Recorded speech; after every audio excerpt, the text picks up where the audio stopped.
titi ye mu ni nyinmu krampo no eya sa na se wo be ma na wo jai ne bo oba ne so a onya fatherly love no okay ena se wo ma me so jai ne bo be ma ne so a onya motherly love ne so ebe wi ase na obenyin no na oni ma me ne papa na wo jai ne bo so odo bia ni ne ntem ya chane se ma me ni asomesi papa ni asomesi ana so obotin a oni do bia ma efi se wo ni no obeti nsem bi se o papa ja wo bom so o ma mi ja wo bom so obeto wo twene me so obra na wo busumi nsia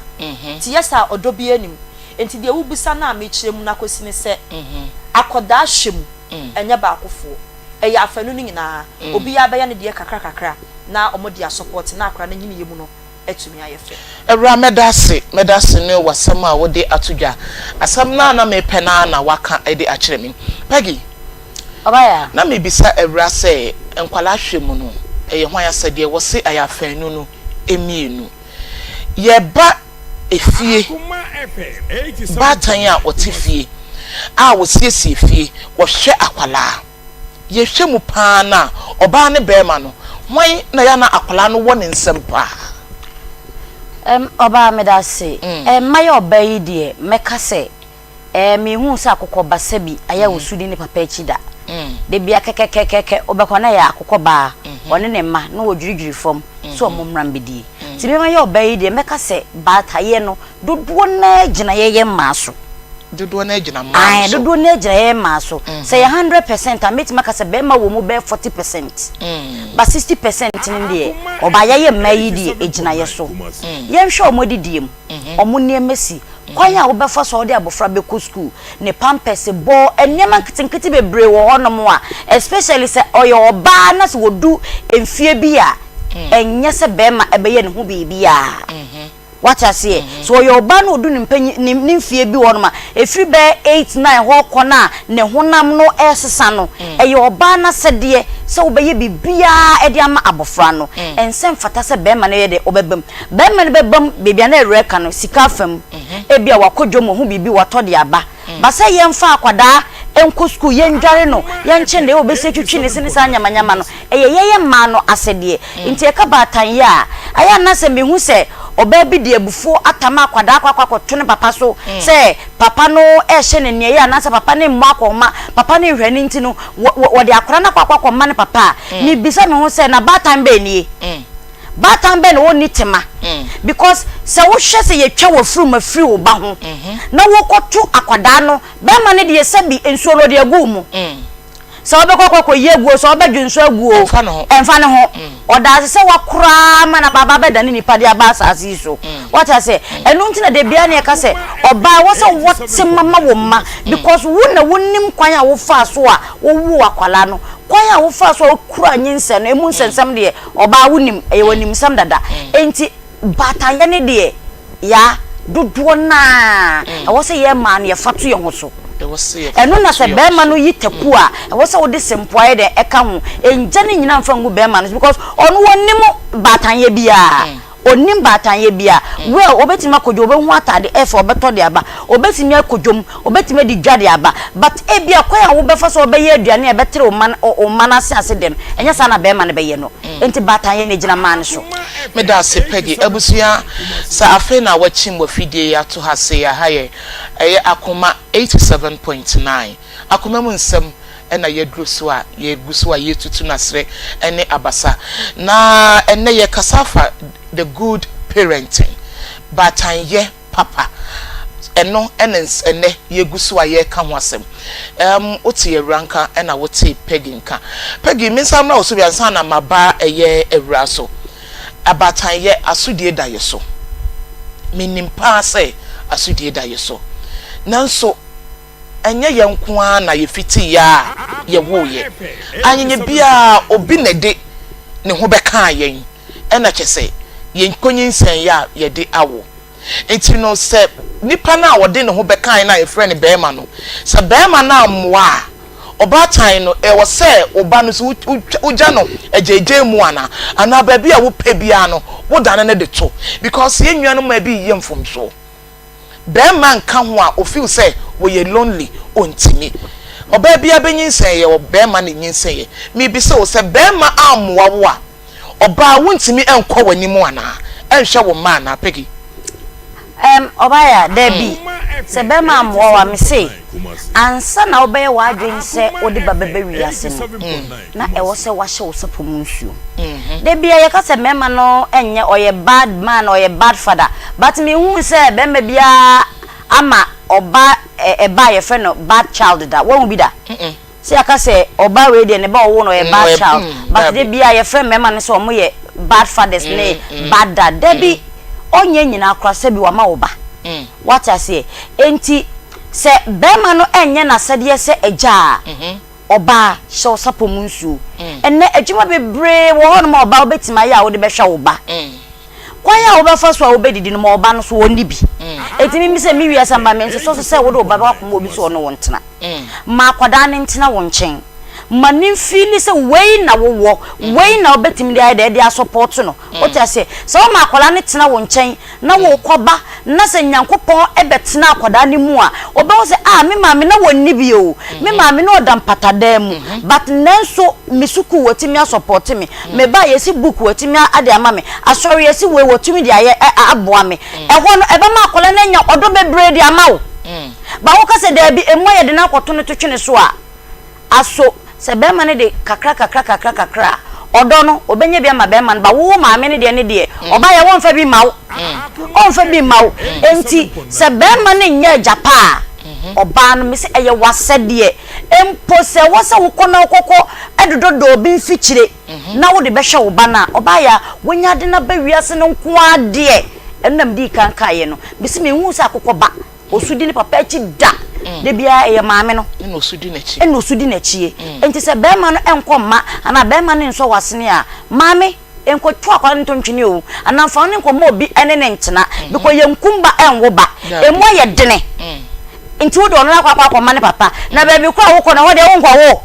sa wo ba wo enso de na de be hwe omo nti adan na emu aye dene no wonfa no nya disuade hunu wonfa no nya lesson na wo nsin kitewe na wo mpe bibi nya na mfa nhwe oba no akwada na wo de no kwa ma ne papa ana wo be ye reluctant like what jada akunyem be ma ne mfa ma nti me so akwala mata wo pe ahwi kwa be fa so wo be ye bia wo be ye bia no eno de eno no ye wa wasa baby but anya saade no you have to go to the extreme mile yen me enu mi de bia me ma me ye maniko so ma me ye maniko so nya bibia nti o if you joke with my mother I will joke with you what I say because yen nyini ne ye hunu kwa ye fa so a ye nyini ye se bi na ye ma me nti ase a anka abo bi chie we ntem enti oba time de enya eno an so oba time enye ma bebre wo so wo ye ne ye ka so wo ye ba time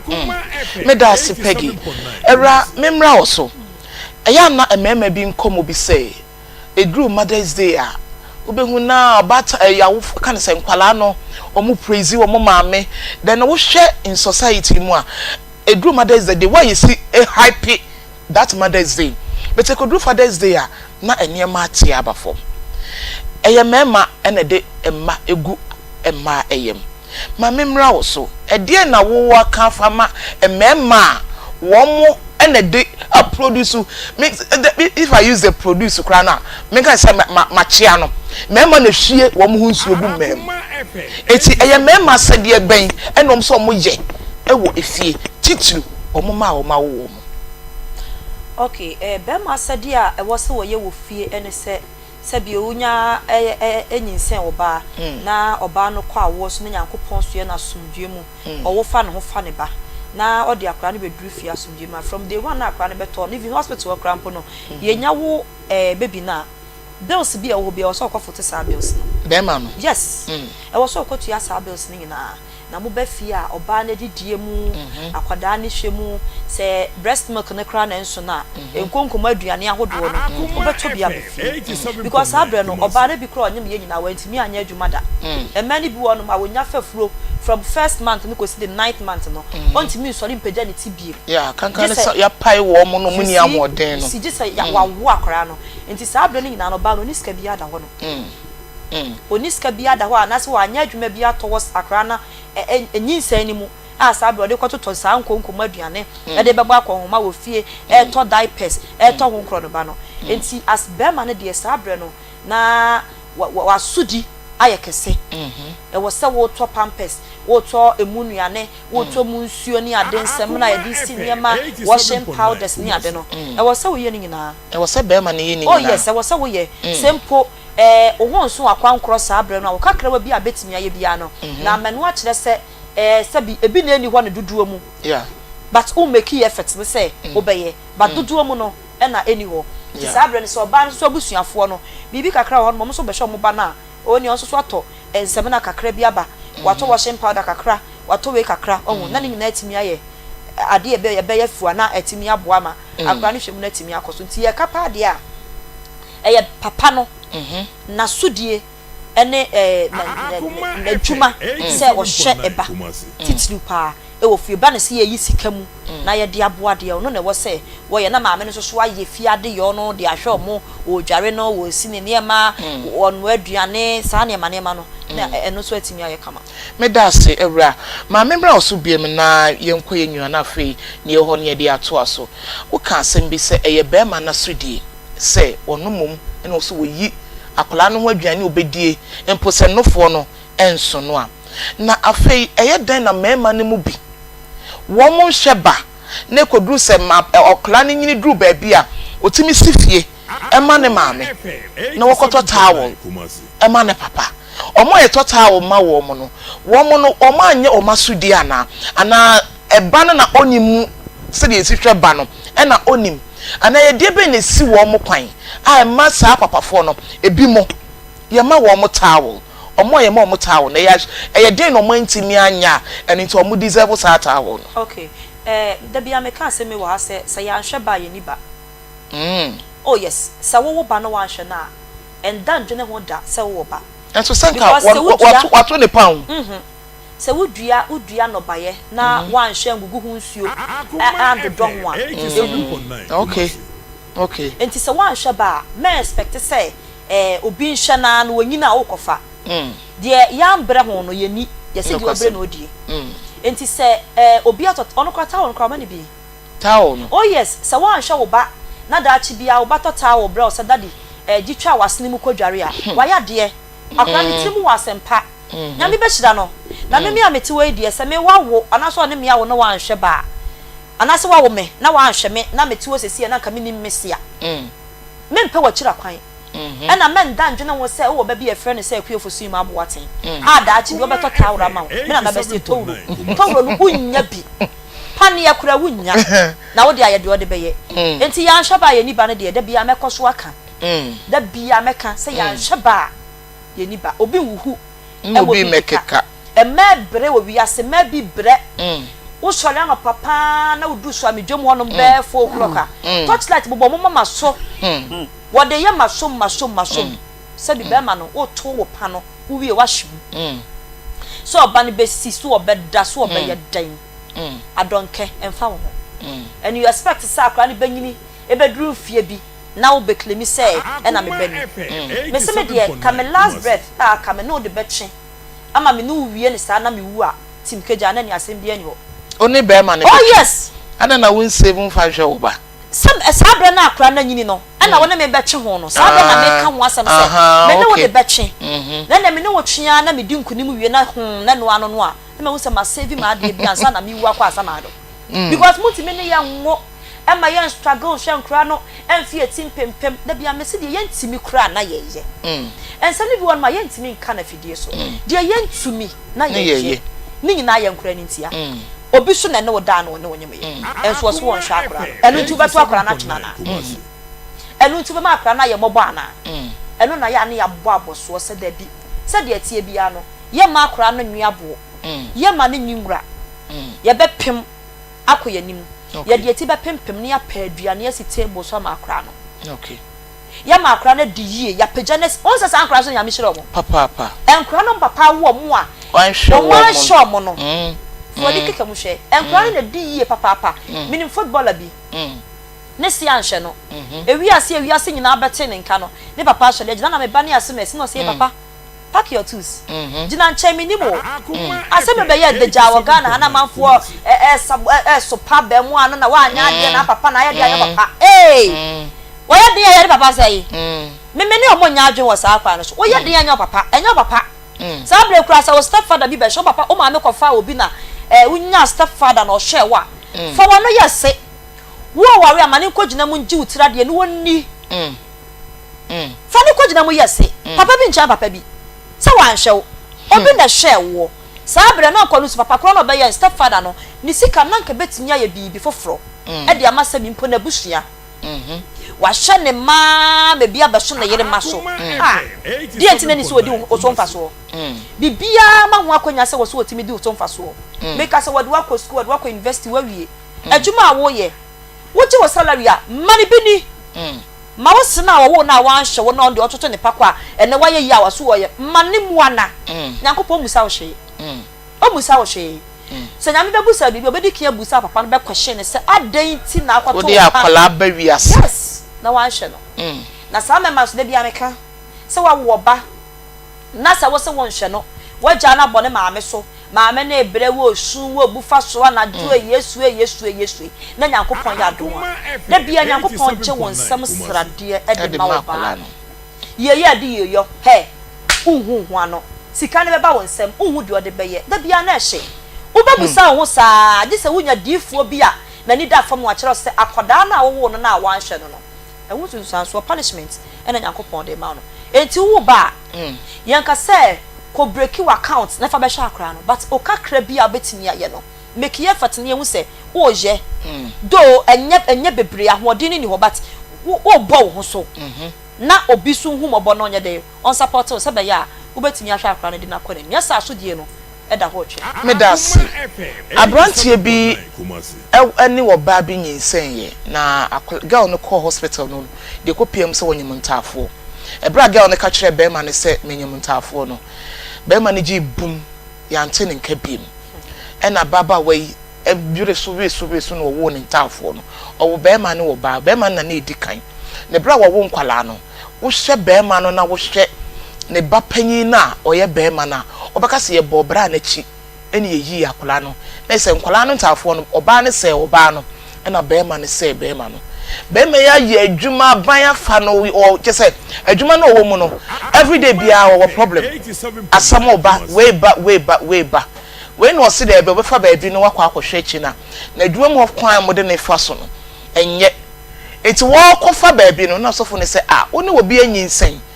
wo se me wo se kan kro no obi anyinsen wo se ai wo so ka cho so be won tafo wo se ai wo se kwa no kohwe nkwala no na wo mo treat you sa obeye adwuma sa die obi beje wakatwe di ebusanye se kan ye kan no ye kan gu memanim bi ase memamum bi entimi hwe ye ma wo musuro asodie a eda wo mo so eno nenne ye tie a ye kan the good parent be ma timi ye parent oba timi ye parent enti se wo tie ye na wo ye be ma entie negative side no na mom tie ba bi a wo fa wan kasa no utimi hwe wo ba ebekọ yie di ama utimi hwe wo ba utimi de nsasi wo bo se meba enie on kasa obema wan hwe ne ba no me wa ma o ne kasa no kure ma meba enie enti bra titi wo borem na hwe wo ba na da kye no de wudwae no wo betwa ante ma memra wo so oba wa wo nko a ena ye friend parent ana sebi omo a wo mo ngoba eda no wo mo ntimi enye parent nana oba bia ye parent okay oba bia ye parent okay provided kwan a obefa so a obeyi a ye befa o se parent na gina wo oba no so a se yemfa ne se mede me ba akwakwa jera wo ye minua won wo da kwan ben obefa so a obetete nkwada no edien ena ode ye nkwada no kasa ben ena one nkwada ne ka afutuo ben ode man nkwada no like eniema ben na wo ya man nkwala ne hu se oye na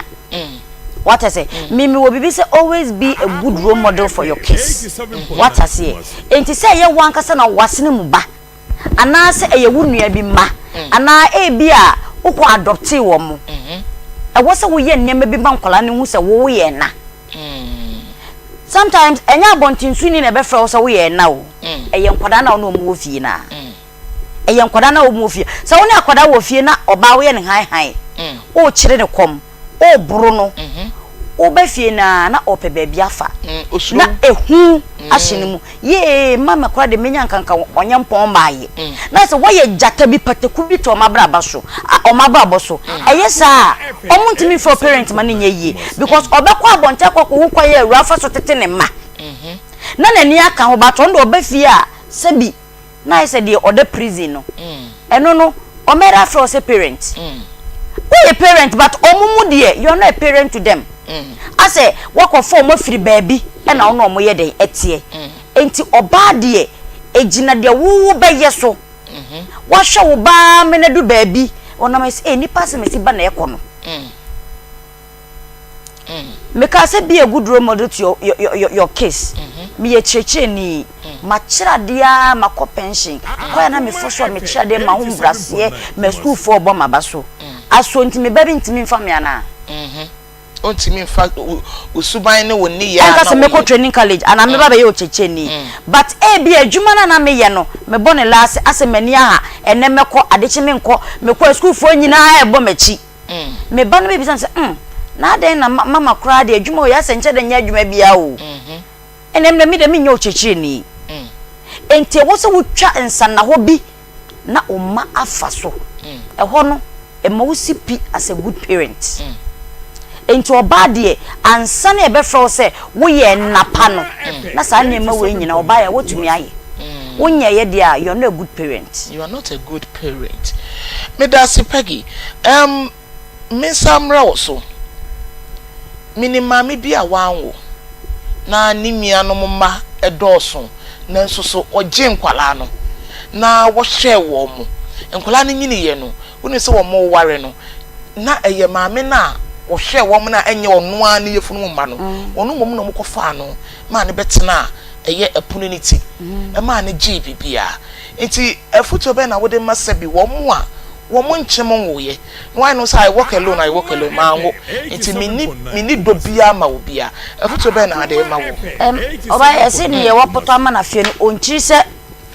odibomu ena aduane a wonhu wo o ma me chensi mu no yedi a echiri what ase na wando a wo ye den ko harvest wando o ye den ko harvest ye enti ni odo ye no onu na wo so wotwa enti sankwala ne yesa oba ya o ma ya de pa ayefutuo mimi se me obi a mehwe me fare se me ka me wo mienu a mehwe enya wa wo daddy ema obi ne me kon ho ka che me se ade na mawo na me di sie na mbisa na sanze ana mbisa se ade no san na wonwe ne wakokofa wo nuama na wo hwom na mso mo ye mema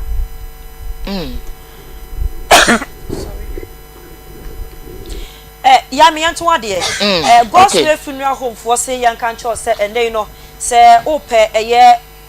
efunu eho ene ma bia wo de hye bi afim na chese echina fie yi wo yi no akope ne krabre efri suru kosi from eye no ho hyehye ye no ho tutu ye nyina eye Gospel funeral home womo akache na mekanfo ama wo se eye adaka na wo pe opa brochire dia na so pe Ghana de no ni nyina bi e wo mo akache casket na meka ho asem yi eno wachi funeral decoration no se eye baby e bede da body no efri wa de kosi bia ya wo be ye ajie no enyina no be ye ne kamapa e de ama se ye ne da mu e ma hu se you asemasi ana so benten da wo ne de ene ye Gospel funeral home fo e be kire papa ubusu ni da wa ya be ka se na sa asemasi wo mu isu no wawu wo mo bede da ne jie akora ne jie pa ama wo say yes won so ode hye no se bi wawu so o ma de da ne kamapa e de ama ye obibi a friend say awisia do ni nyina mo eye bi e wo ho e na afi insure na ye de eja eye awufu akwan no ebi wo ma pese ye customize ma e na pa eja pa asopa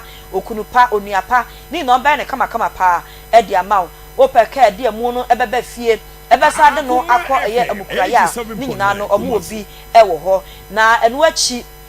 omo si yanka nche ose bia na wo de hye no won kwa asore na enso bepese ubenya asofu bia ma na bompa ya ma no na ansa no moja ne kwan ni nyina omo obi wo ho no mo a obeye ne kama pa MCC nso wamu obi wo ho obeye dwumadie no efra no pa edikosi anwumre no nsia mo betu apo no enti ayi yo ho nsem bia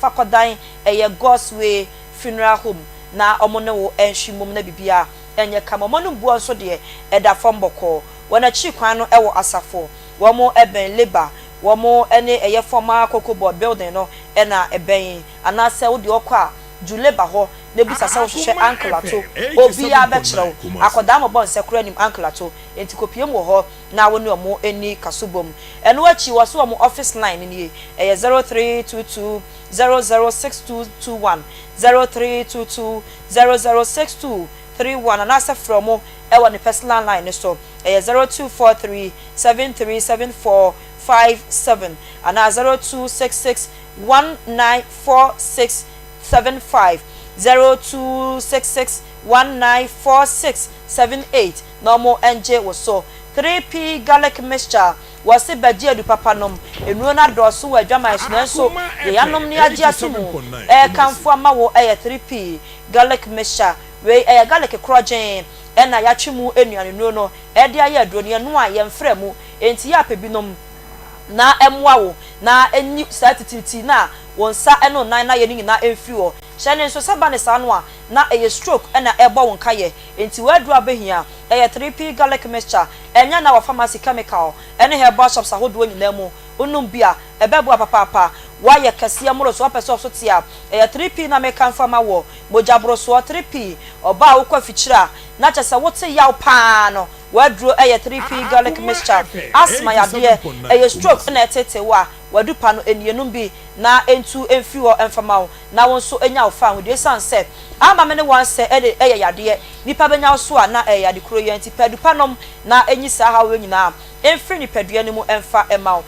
piwak natural health services for ene de droi abedwama so Fred Dr. Penny oye droi 0248928824 and 0201000021 afeya dupanu ni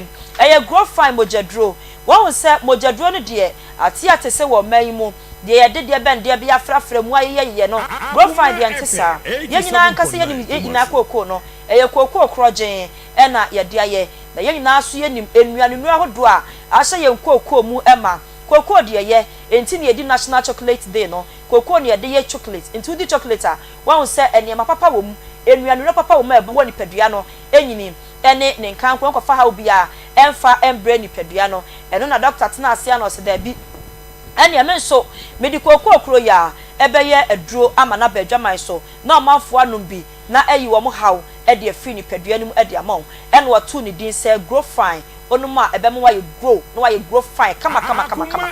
enti enawia they can for grow fine herbal tonic ene de ama wo se pebinom na enyi sa hawo nyina emfa emfiri ho emaw eye kokoo ne de se de medink aka no chese eye kama pa eye kama onom na se wanu mu ato wontimi ne dia obedi dia te aduane de ai wan kasa wo nan ene chese won site no grow fine na mekamfo de ama wo wontimi na edura na jo amanfo ada ebusi ne agum wo hwa nkromo akase no na wo de wotempa so grow fine na mekamfo de ama wo numbi na bibia enkoyie ema bia na nkomo menses emaye wo mo na ba na mo etwa adwo no wo mo no madupa ibi na nei wo mo ato adwo ni di Dr. Menses ai esansa bedu o makagina mu de na ye o mo nyina wo bro mo abu o mo nsa no ni nyina afi wo grow fine environment ena ni nyina afi wo no de ama mo enti me kan fa ma wo se won so numbi na wo yare nyina no eto ebecha na afri ni padua na so atimi adon ho na bibia so atimi akonkan enupai anya na e wo Misty Herba kageti amrom apidan kageti amrom smart herba wo boase PFA e Waterfall New Road Kolinak e wo Ashtown and afi Kingswalk e wo Enkrampuni Mantemu Fred Dr. Grow Fine e wo 0244 596532 0244 596532 Grow Fine Herbal Tonic also makes you grow fine. Obaa yenkwe.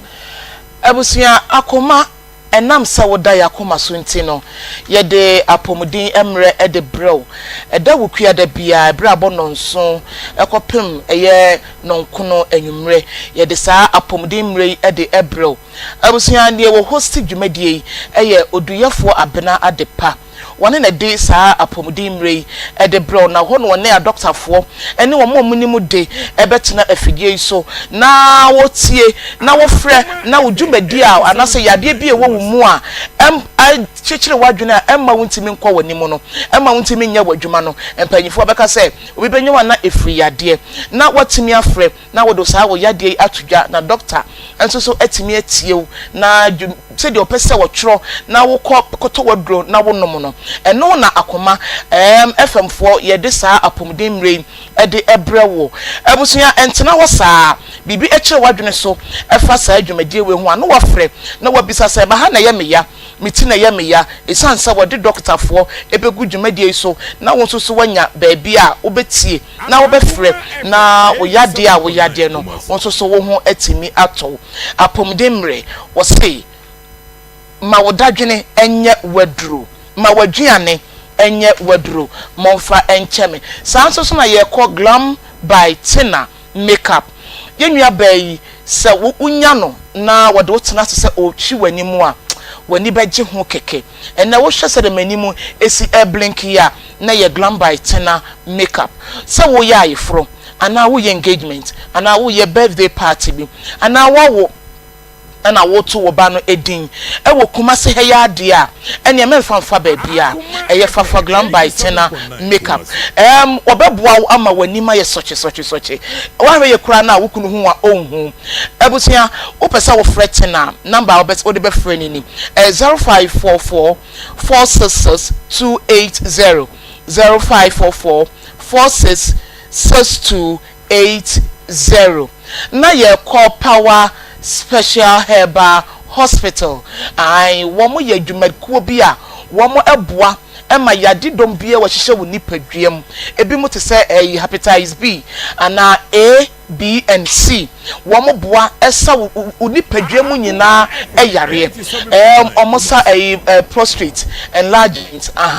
ena immune system no maboa ema bibibia ha wo nipadwam no womo timi aboa ma saa yade we ni mu nyina atu yade awodo pa womo ti esa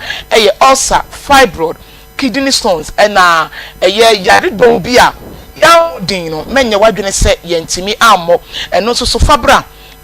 power specialist herbal hospital omo be sawo yade ama we nipadua no timi sita omo wo herbal shop ene pharmacist wo Ghana man nyina enkran wo be hu omo wo kwamenya ACP road power hospital bus stop eho ena obehu wo mo si ehwe kumasen so a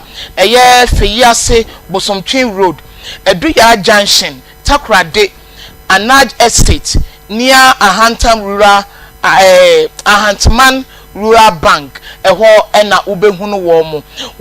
number wo betimi dia freni 0244 544 422 and I say 020 038381 and I say 055 5797878 Agozo Herbal Clinic Agozo Herbal Clinic womo enso so omo machine aba foforo na womo de ehwe wo nipadwam yi omo de hwehwe wo nipadwam yade bia asie ewo wo nipadwam no Agozo Herbal Clinic ebebo bo agi yare no apie abusuya ebia na wankasa wo nipadwam no wo hunu se enkoyie wo hunu ba bia wo honam ye wo ya okọ hospital na yebisa se wo hin na ye wo ya se wo bodin no eno so ayedin amaw for kire Agozo Herbal Clinic omo de omo fidia abefo aba no omo de hwehwe wo nipadwam efiri wuti eba wo mu ebeka wo nase na oma hwehwem yade bia asie ewo wo mu no Agozo Herbal Clinic ebe yi sa yade nyina esuso ede apie na omo de ho aduro ede account na wankasa no wo de aduro no so ka wo ho a na wo hunu se na me yare na me ntiapo na nso me kwon Agozo no wo maboa me ama me nipadua no me hunu se me sipi esita ebusia yade a omota treating typhoid fever, urinary problems, STD, waist problems, and yade would do bia ewo nipadwam so wo low sperm count ni nyina no Agozo se fabra na womo ensa wo yade baby bia womo wo Kumase de chemso aha insurance office wona junction ho na womo wo Accra omo wo Kwashiaman omo ne eye Chief Palace ho na eben na sa wo pe Kumase number eye 0553 417752 na wo won crime na wo pese wo hu agozo baby a wo mo so wo number 0241 750282 home sweet cereal legume mix wo mo so wo mo ye dwumakuo bi a wo mo keka enuane ahodo abobom na ye friend Tom Brown say ya na Tom Brown wo kwadwa manso a ebi wo no mo abon say waye ni biara esisu na atinsuo nanso so uko home sweet cereal mixer wo mo eboa wo mo nyuma adwuma na wo mo ye no anuane ahodo akese na wo mo keka di bom na wo di a wo hu se onipadua no wo mu aye kama aduane wo mo ye no sorry enye nkwala enko ana edie empanyifo obia timidi na wasori anopa na wo pa aduane papa bi edi no na ne no wape eye home sweet cereal mix na wo mo Tom Brown ni bi no wodi asigaso a semadua pepepe na aduane no aben na watime edi na wodi siso a ade a wo hia eye nsuo wo sugar ene wo nkyene kakra na wo ka ne nyina awie a wunya milk bi a wodi aguso say ye biscuit say ye pano wutimi de bosso ema wo ma enyina timi dibi wa nso so woni wukunu ana wutimi ne wo yire munyina mutimi di aduane yi bi akwala wanya bosumi nsia ana empare no onu so nya home sweet cereal mix ya obedi bi ama wo no so na pomuden etimi aye ne den abusua baby bia ubenya bi eye trading ukokejetia gate 4 store number F3280 ubenya bi wo ho Dr. Mensa store number 14 opposite Oxon's chemist ho so ubenya bi Adum PZ spare part anasa Adum Pampa so ultimate lane ho no ho so ubenya bi KO addition market ebuakwa offense so tano so atonsu ho no nyina no okwa ubenya home sweet cereal mix ebi abusia frɛ wo mai 0246 697358 and as 0546 921728 home sweet cereal legume mix ubedi na wan kasas ohu sɛ wadi aduane papa ama wo nipadua no enso so etimi SCP esita.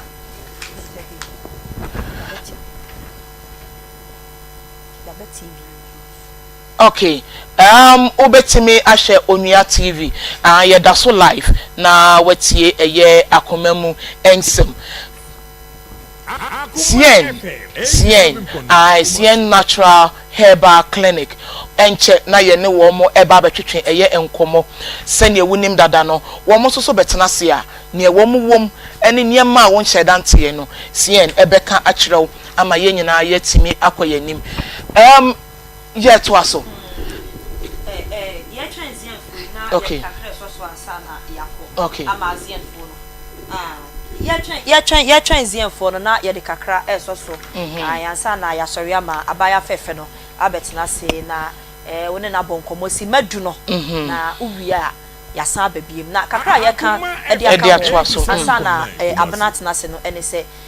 woye agya woye na mawo eba abewiase a obi ample ne party ye obi a enye na afamudie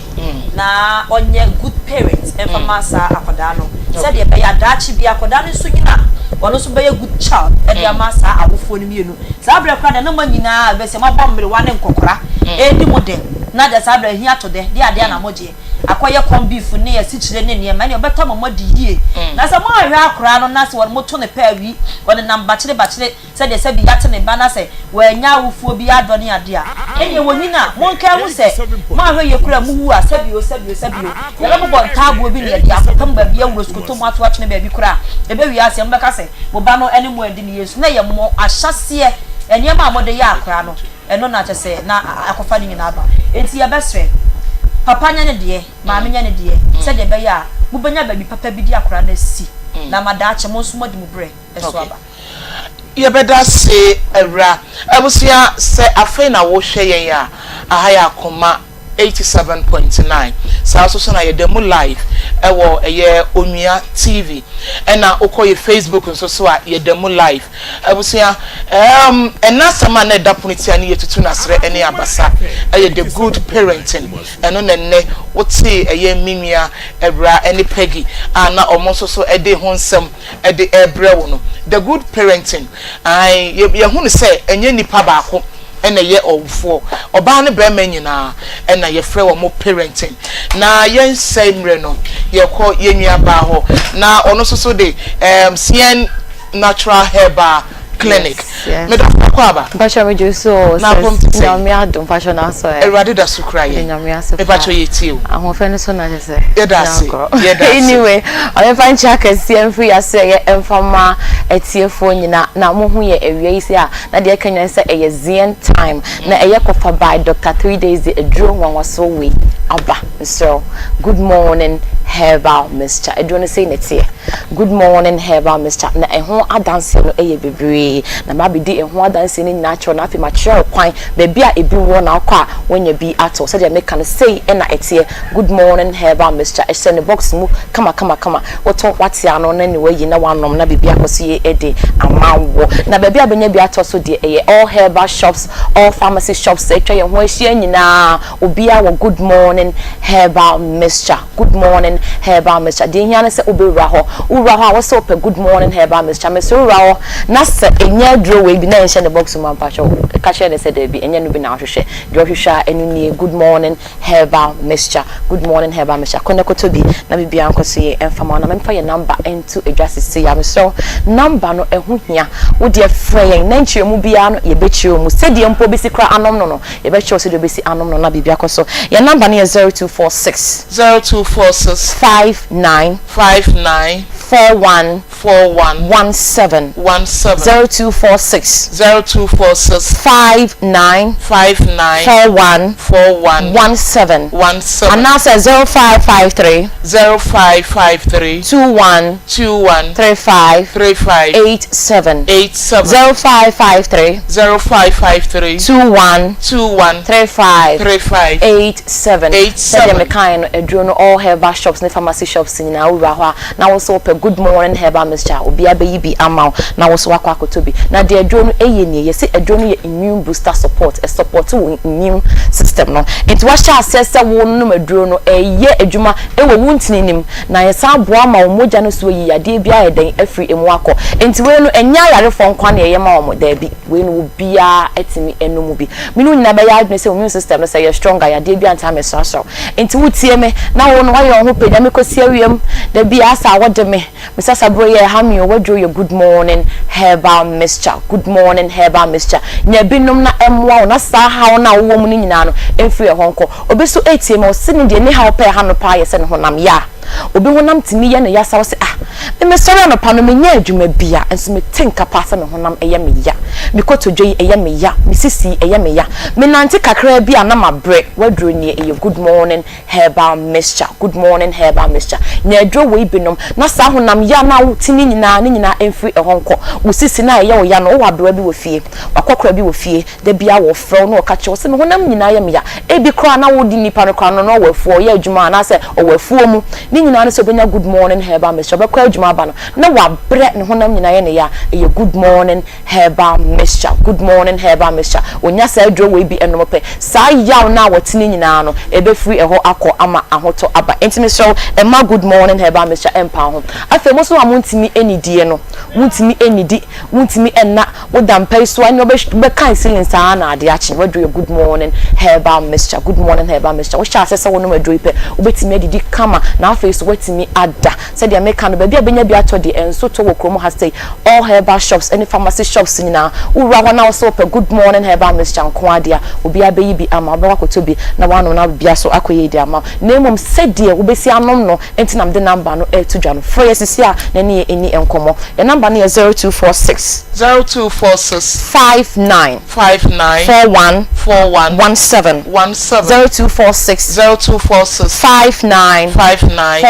41 17 and that's 0553 21 35 87 0553 21 35 87 we dey papa bi a on dey me na me yes recommendation ni ma no na ha pa na ha ne se ne nase wo so no wo hye mpaboa na se bi oba adwuma na mpaboa ne hye na won kodru fi na ne nase nyina atata na me ka chen se wo de won to good morning heba be chane bi no wonum na on hwedi ebisi wo se ma me adwo ya wo che mi de me hu bi da ebisa me no se me kwa adwuma me nase be tata nti wo so wo kwa adwuma ne ne wo hye ne mpaboa kama wo dru adwuma mpe no wo no wo hye ne slipper no wo de ne nam ho fi se wa ne sa ade nsa na won kodru fi no na ne nase nyina honhono atata na dro e good morning heba me cha onya adwo bi no me ene papa no wo di adanse nti wo so wo tie me wo sa ha wo bi wo hye mpaboa se wo nan ne da bi asa wo hu se asa ya na peja wo dro your good morning heba mixture good morning heba mixture nya binom na emwa na afi wo jonso sema enkoye papa wo tie me wo jonso ade se wo chimanse na jonso na ba ase kro bi kra wo be me wo jonso sema nyina enkoye wo so dro your good morning heba mixture nya dro we binom na ma me papa ebe bua wo yi pa wo nya dro we binom a wo jonso sema ha wo nyina ne nyina to betwa afi ye ma se we de ye sempa oba wo tie me a wo menstrual problems da bia no nya menses a ase da bia no ma ya se me ya excuses a ho do bi wo kwa adwuma no wo ka che ne boss na na wo twe de mitimi ma wo ma ya se me ya ma mi jai nya good morning heba Mr. Nibinom na mwa wa yase na eye oni nyina ebe free ho akọ sha se wonum good morning heba Mr. afebu okra unya o menses na se ba 1 day 2 days pe na etwa no ni nyina eto ebe twa unya good morning heba Mr. bibie wo bia no ebe flow aba ama ahoto aba your number is 0246 59 41 17 0246 59 41 17 afi infections ahodo na etete mu ni nyina ma me for papa for e maba one month infections etete mu no e ma no muntie me ha adwoni good morning herbal mixture good morning herbal mixture obo across on ni kunu kwehye ma no wote yaw ma me adwoni good morning herbal mixture wo de kotadro we bi nennom na hwede ebesi obo say yaw na no kunu hye ma wote ni nyina ebe free wako ebi kwa na carbon bi wo ho no ya hota ya wo hene mu se sasa bi wo wase ho oba me so ni monyam ne ho enti me sro ntina ho emaniema say nina so ko to good morning heba Mr. Ibi enomo pe bia be ko sie di ama afi mema na motie me no mema sem no wo form nya good morning heba Mr. Ibi nom makacho that say adwunu eje adwuma wo entinim obema no so ye entini dada nti wonu adwuna say reverend nim aye entinim adwuma yi fi bia won bia afie ho akọ enti ko ne ko to good morning heba Mr. nenom na bibia nko so ye emfamo na mema no kwa de me chema de bi wo de wo to good morning heba Mr. no wonya quick start aka ho especially mo amo no mo adwuma some form no muntimi mo adwuma ewo empem no kone ko quick start nenya good morning herbal Mr. Kahon sa combination we unya bi wo ba bia just Dr. 3 days so ebe boa wo ye pa ma mema sem akoso ye e de amount enti said ya mekan yen me se ba bia all herbal shops pharmacy shops etwa ye ho ehye nyina wo so open good morning herbal Mr. ni bi ata ye be chiro said ya mekan say e na etie okwa ehye ne box mu kama also open good morning herbal Mr. kone ko to bi na ebe boa wo your number no is 0246 59 41 17 0246 59 41 17 and now says 0553 21 35 87 0553 21 35 87 yes Dr. 3 days the doctor with the time the doctor with numbers with us me das me dofo ye das se won so ba ya wa be chirechire mu amatiefo nyina ate nyame enka wo ho abusia ye call Charistic Ventures e de Zahara herbal products and e de aba edwaman so na wo mo wo Okanshi drug lane stores any other herbal pharmacist bia any chemical shop wo Ghana main nyina Zahara herbal womo say yade bia just a one mo oyade din obo oyade din a womo say yade bia omo sa eye enemu yare anase mema ne emma yade bia ewo emma ho ana ewo emmema ho ai wo munyina omo esa efa wo nipadua mu ene wo mu baby bia yade no esie no eye Zahara Heba wo mo esa sa yade we ede emma ho efa nipadua nyina no wo mo esa yade bia age ede aboso abusia baby a wobetimi etu enoi bi wo mo number enam de etu gye eye 0246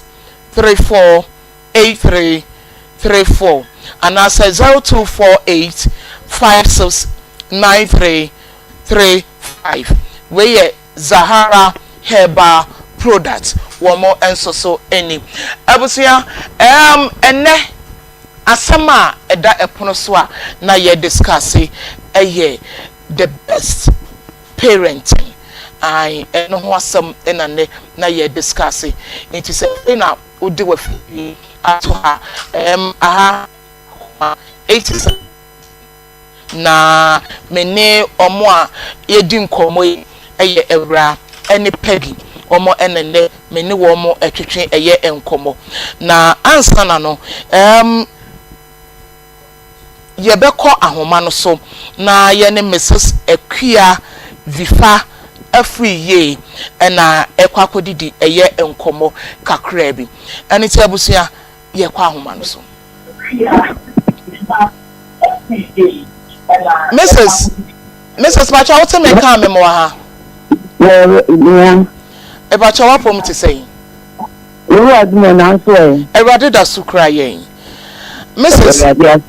Oh ye den yankopon so ase Mrs. ene enkomo aye twetwe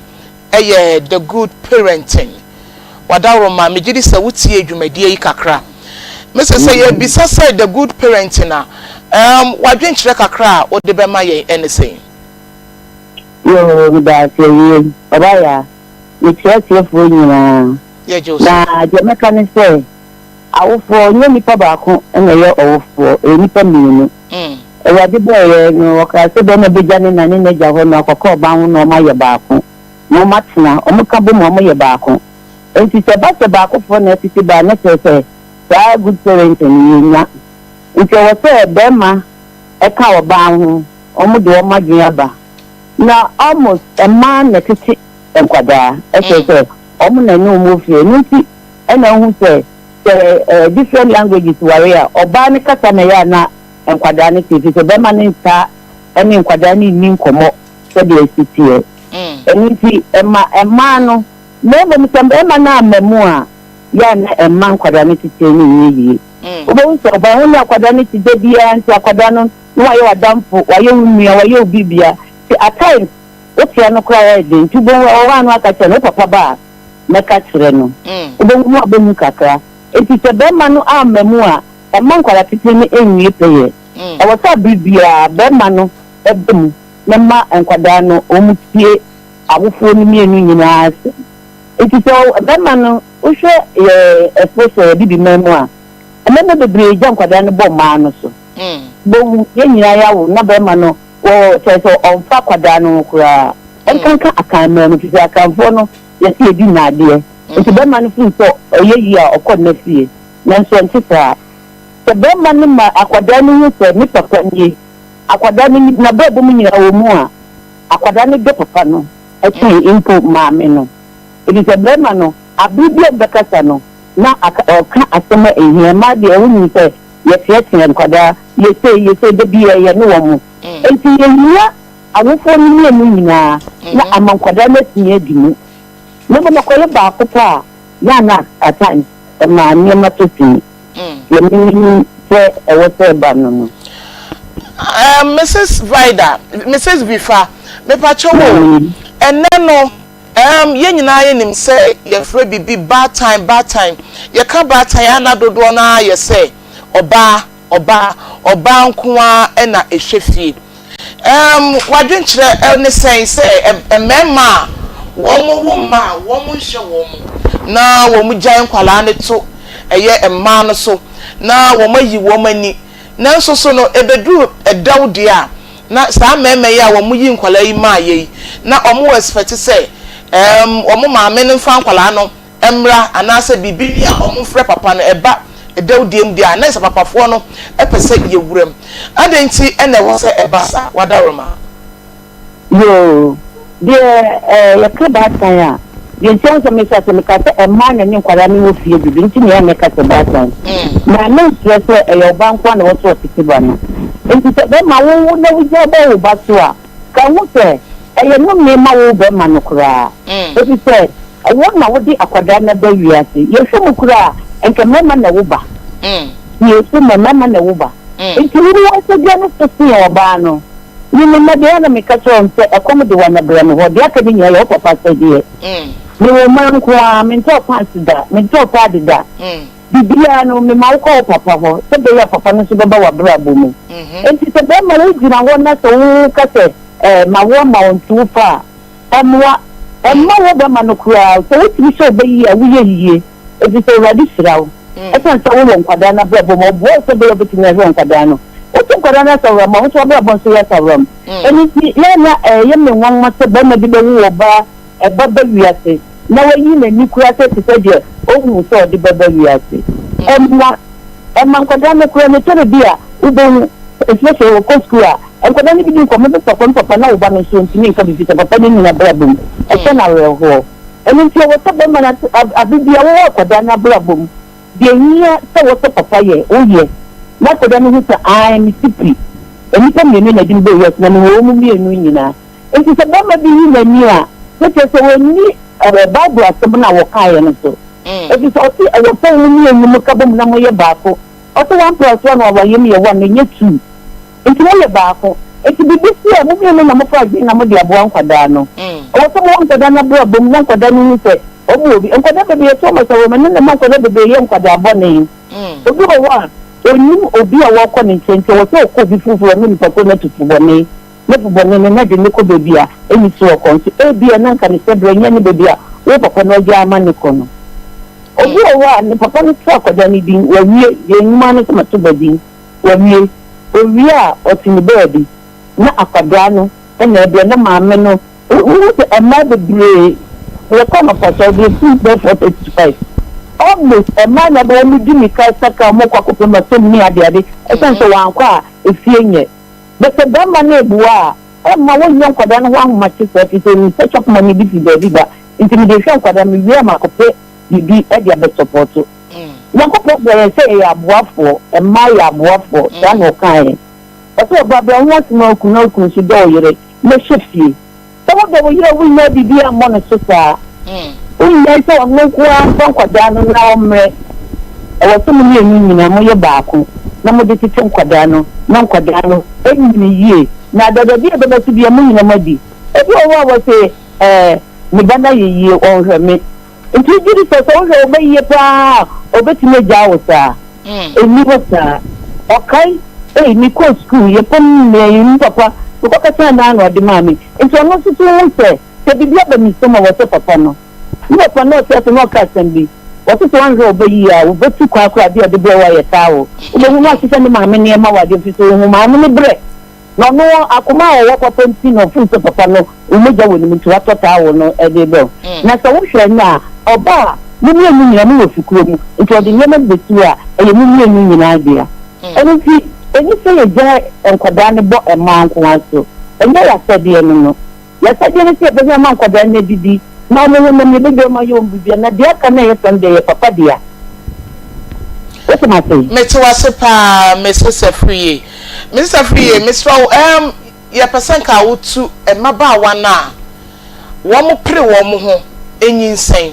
na so wantimi enyi enwu a wo wo wi a omokoto apla no etwene eye sabi ejanam ene bibi ti se bola so efuti oben ena wo de ma wo mu na afei ye gya wo kwan bibi kan ye makache mayo ani se mama eni mai ye ntwemuda agito obo ade na ba anta na twem enti to pro wu tumi ka ko wo wa bra bema no bema bi okwa do ko ka chen so wunim ko tumi sa bo ko chen so ko yigu ti enye ye ko yigu anu wu na so wo so anko yi enwu na wo na fu se akwada no odie na ya so de aba emma abane ni nyemienu enkoyi entonentwe bo o ma me no papa me e atode ni waye ombabuwa na se enipa wanda wo yema botume nkunu wo solo tuwa ni de so o ko din ko to toilet ma na bola to de miss Clara se empty obibia na de test ni se what of what na wo twe na se be ma baye ohun ade no ono wa ni se ebeba se wo so de ko to bola na toilet ni enti was na wo se ma ba wa ni nya yan prim ko ba bia so wi na o tna se ba wa rewo a wa yemu awo no wani beji wa wo nso e ma wo ni important wo ma wo mpese wo di ni be fa ba bi so okoto na twene eni talent no ntwene e bia de na so na twene no onu ni de wa ba bi wa da ti bi enti wo se yesu tiase so ye onya ye yo ye ba ni university odi so ye bo ni se bi a wo tire na wo ba ko a eni nche se unye kuna na so bra ba se akwada no wona ni namwa enu kura mi de mi ni se enu kura ma won se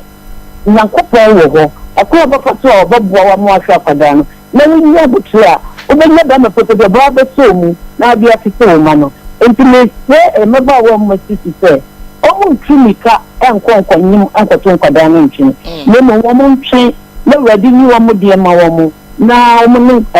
be ma no wo mo bo mo ahwa akwada no ni se tugo ani ye to akwada na twin ndie ye boni kese ewadi wo mo mo bo wi nyina mo bo se kwa dia ye nam so enye na ye di mo fra ni be wiase no onso omo amaba no mu nye obi ni no mo awo mo na nkwada no so omo mo ni na ho no mu se wo waduma Obaa wo waduma owo a otimi bua ehwe oba nti se o twen na ye adwuma na apodema na wawo enko se de na meka ne se na mani bi wo a waware ana wo no wagia to so uwia na aye wo nko an ebi sable na esense wan to nanchini na o hye awrade anim no wadwuma ebeboa am wo tuma tete asa we bi ko na no na ebe wo dati president ya kata president mame no kwase ya mfano ento awrade so no train everything the binya de eye mana kuma me na bra bu mu no kwase Mrs. Ekia Vifa every year. Mama, let me show say your friend so wadi so na ye wadwenkyere na wode abema ye. Mama Yamishrao say no woje ye so. Aba ya midini ya Mrs. Ekia every year Vifa. Ekia every year Vifa. Ai mate enyo ma ba ku bedi emfinfin. Medasi mame Yamishrao pa mi tiemi Vifa. So na men kan mo. Mate ye jene so ye de enchi aso de bre no. Yo mama ene ye besa akase ene wajumba kwa wo ye. Amen yedasi abusia Mrs. Ekia every year Vifa ena ye kote ne nka maami no wosom e wo praise bi a e wo ofori krom ena ono nene ye ne no atwetwe enkomo yi ye wi na ye ba ye pure natural health ai ye nua ba betena nua ba bacha kwa ba ya enua bacha na pom ti say nyame adome ho ye na so ye erade da sukra ye enim se wa bai obeton ade ai iti wa rada dwem de na se waso ye na se obeton abefa so obepai enua ni yato ai wa pa ya ye ntimento sa medase medafo memo ha edeba akoma mu nsam dwumedie so me bu sasa onko no emutu se me gidi se waje me sese nyankopon adom ehoye papa medafo enne ye wada eda sonko a onyankopon wode adom ye won se ye wada bia no de bia me ka che sese akoma mu nsam dwumedie no ekoso na se wante pure natural enka na chese eda no enye ye wada enunti ye be rom semedope ne ene wabonkomo afia pomden ho sima kakra bi na se unyi wafidie no emfria na obetime asopem 3p garlic mixture edu won so de abodwa so a enne krom ha enipa nyina etobinum na yagie atum se edu no so eye papa ye number nie bia last week ye ba ye no na ka personal doc edi nkomo enso ntumi amfre ye gi number no na ene ye nkasa 3p garlic mixture edru ba ko a Ghana ha nyina no se obi twa no wode ho adanse a kire obi no obi nso wode adanse a kire obi no obi nso wode adanse a kire obi tito da se omufre doctor no ne doctor di nkoma o se doc 3p garlic mixture obi ne di ho adanse a kire mi o e na me so makoto bie aboa me pa na no na me mama bi ka se sebio ne nase pagya na wanum 3p garlic mixture enkoe o kan mesre woni de ntia mesre je number no na doctor enu nkomo na me nche o de ntia nye no nkomo ko ne ye medi o enu ye betwa mu ene ye hwe emema prostate emema omo prostate na ma me de ne betwa mu me kire o de ntia onum 3p garlic mixture na nase apagya no opese etwetwe enso na entwetwe ye your number no is 0248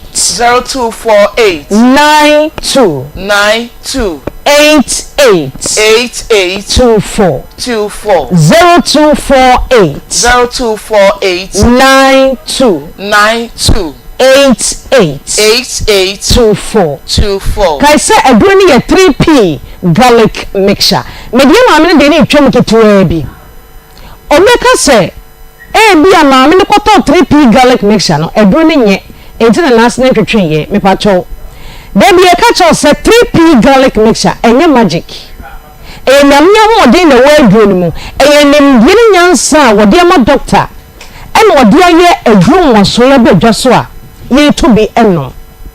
na de nti a obi na se tatai na wonom 3p na enkoye no se wona se betumi atatai a ejiranye ma wodo menu titiriu pressure tima onase tatai diabetes etima onase tatai ina sebi oso obi di ajewo na eno de enye ho asem ne yeka na se o pressure ana o diabetes na wonum 3p garlic mixture na wonase na tatai no entwetwe a busade wankasa woni padua no ode ye ono no wo diabetes ontua no enam akọ hiba nyina wo bere anajo egranye ko hiba nyina obedi enti se o pressure anase o diabetes wentwa wono egranye doctor se memi uda so wudi yese nkyere so di enso mako ne jade enti na wasani egu aduanim a wo obedi no medafo ebeje wonsem enam no ense wonwe no eno no wohwe anwa aduane bebreba yese onto so no eno no odi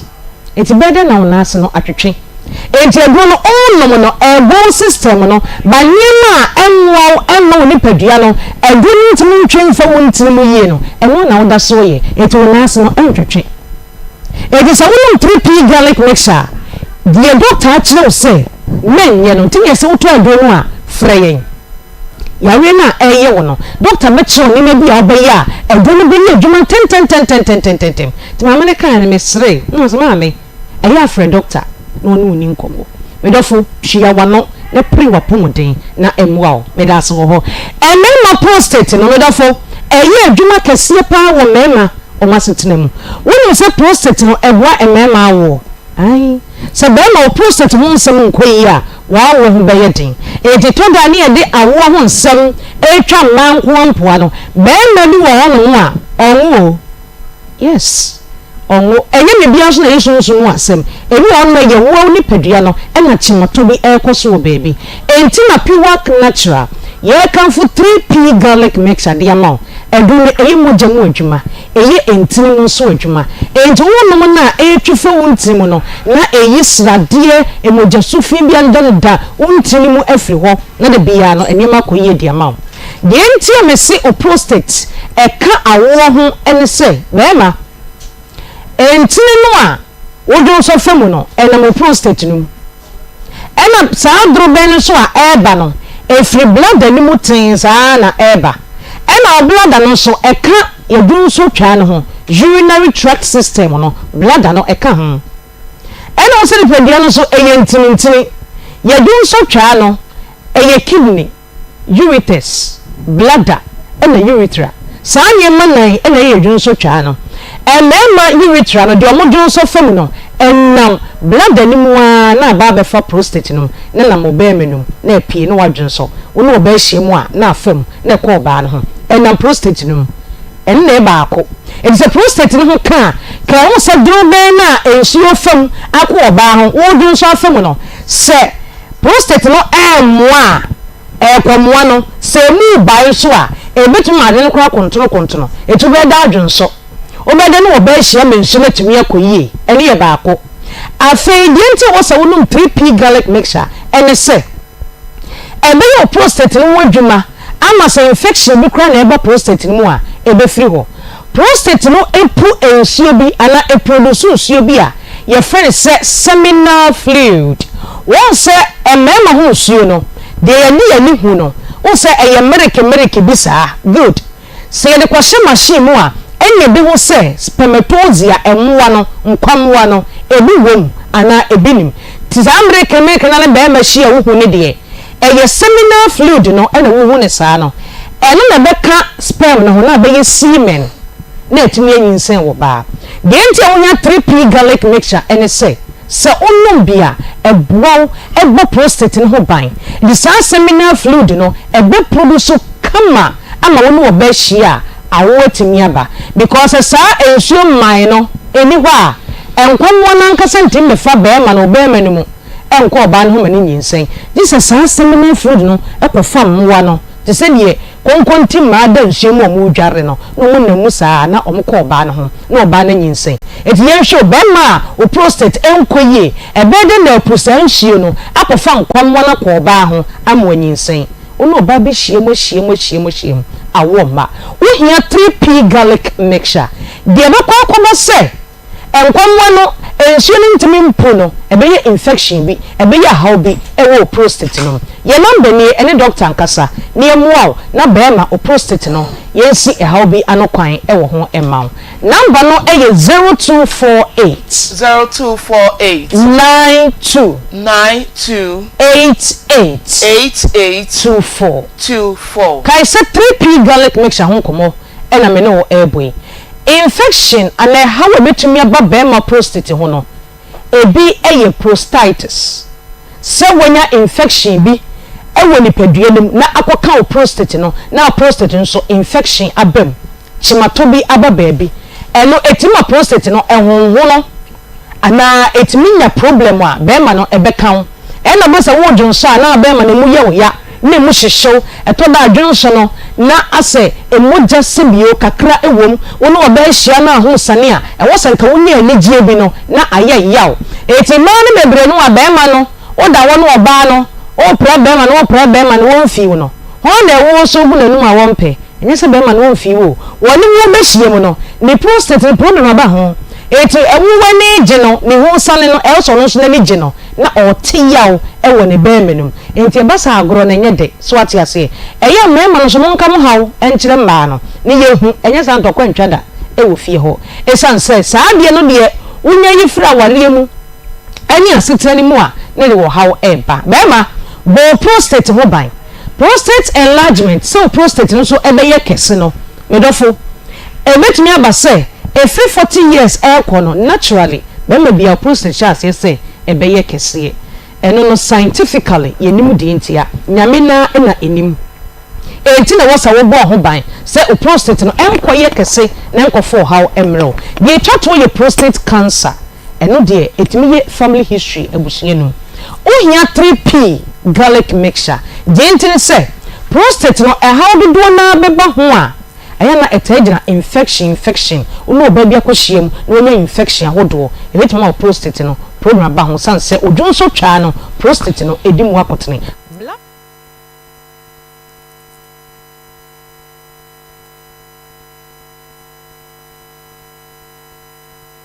doctor ejina homa no so waye krado se be ma wono obedi nkomo aboaw ama prostate no eka wa ho eti won hwe ni ya e de wo ha bebrew enko wiase na ye de rubber e koto bemem na bemem agbo adwuma mpo na ye den ni yesa de rubber e kwa akotum petripi no enwura wontini mu enyi yare ni infection hodo bia na prostate no emo ho ban se na be ya woni je be wi opeye wo ye be ma tadin toes me de ko twetwe no AC no be ma tadin toes lycopene wom ebe boa opa ama bo prostate no ho ban afi watermelon eya atadi bi pa zinc ewo ma eno so ebeboa bema o prostate ena de ya motonton wo kwan ho no edwemkra bi wo ho bitter cola eno akremoni mi bodi ni kire mani je se wo se michingoro sesei aye michingoro yes that's what say born no mani je pa ye de friend bitter cola pe bi na bema enyo de so beboa boyo akolena keba Danny Heba, Kriske Heba, Obenya 3P, Hofonko Albert Sam, Takradi AAA Mensa, Koforidia Aya Gabson Pharmacy. Momone Away Enterprise, Ewa, in a cathedral redemption anymore. Wafa Kojo Heba, Tamale, Baby Electromat and 1 1. What the pharmacy shop, any about center, be aqua will say. Oh, 3P garlic mixture obey be the amount. Number is 0248 0248 92 88 24 Friends see na doctor enu ni nkomo. Nyankopon ya adoma sele 3P garlic mixture eno be said here. Mama yebeda say 3P garlic mixture ena yekotie wo mo enkan megidi se na dia oton ye no aso wani ema wonso so oduru ba bia na yare obobo so yi wonso so watimi abo awura wo mo eba bia wo ton bia no na wonso watimi atobi asama ye dwendwene ho the good parenting ye ko awura ene Peggy so na yatoa ye nkomo twetwe no so Peggy Yako break aba. Break we dey yakoto wade. Emra ai. Skana naja. E wo se omo pone bi di ma ye ntene ye. Emra enye mususem bia. E normal. No kwasem. Pegi bebra wo so. Ye kasafa awofo ho yi. Ana poto kasem parenting. Wo bia wanyinsen. Wan prepare. Wan moa no ho se okonyinsen. Okodi agorbone. Ena go bone ne de babeto ne yem ebia o try senka obese akwala no but wentimi sky boss ye obeje no wenya nyame yadom wa wafa ne ho afa ne ba okoto akwala ne to jana mu anase od ne to baller so a sa nipa no so ne ye ka awofo a oka ho bia na de no ye na ye be fe no owofo so wawo wakọ hospital akọwo krofo a wo mu fa mase no wono so wo bi enti saa nipa yi a wo feel say ontimi enhwe ne ba ebia no woni reason ti a oh yes sir onye parent ebi na make achewa me sorry ye no me wo mienu a me hwe omo but me enya me ankase mase no mu ba I'm a parent it is nipa no nyankoto ne to twene baller so ana akoto ne to twene children so ma onye parent o onye onka wo for be na de na oyeye ebia na bema na one nyinsen ye no bema na dwane